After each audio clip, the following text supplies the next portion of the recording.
А дальше путь лежит к еще одному восточно-казахстанскому, хоть и крошечному, но чуду света.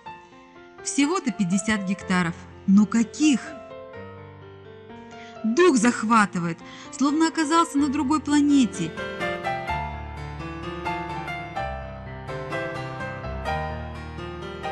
Среди полупустынной равнины цветистый остров.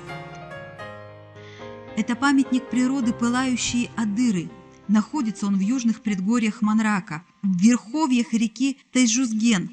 Адыры с казахского буквально сопки, холмы, бугры.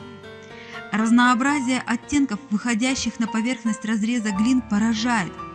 От пурпурно-алого до пятнисто-красного, от розовато-коричневого до коричнево-зеленого. Создается впечатление пылающих красок.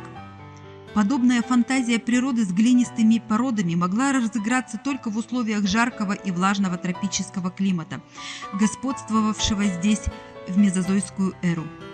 Восточно-казахстанскими учеными-геологами Ерофеевым и Кудиной впервые в республике в 1959 году в отложениях мезозоя найдена скорлупа яиц динозавров.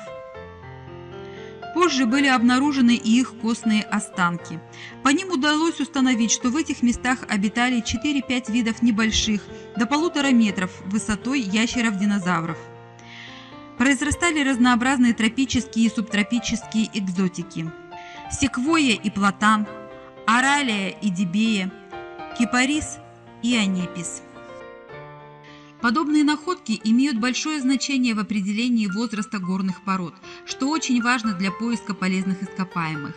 Да и сами глины, называемые бентонитовыми, представляют собой ценнейшее сырье для промышленности, а некоторые их разновидности применяются в медицинской практике, как адсорбенты, очистители и поглотители вредных и токсических веществ в организме. Близкое видится на расстоянии. Именно наш таган-сорбент сегодня смело может потягаться в своей эффективности с зарубежным аналогом смектой. Пылающие Адыры – фантастическое обаяние природы, как и белуха, неудержимо манит искателей духовных вершин, жаждущих постижения себя в единстве с миром.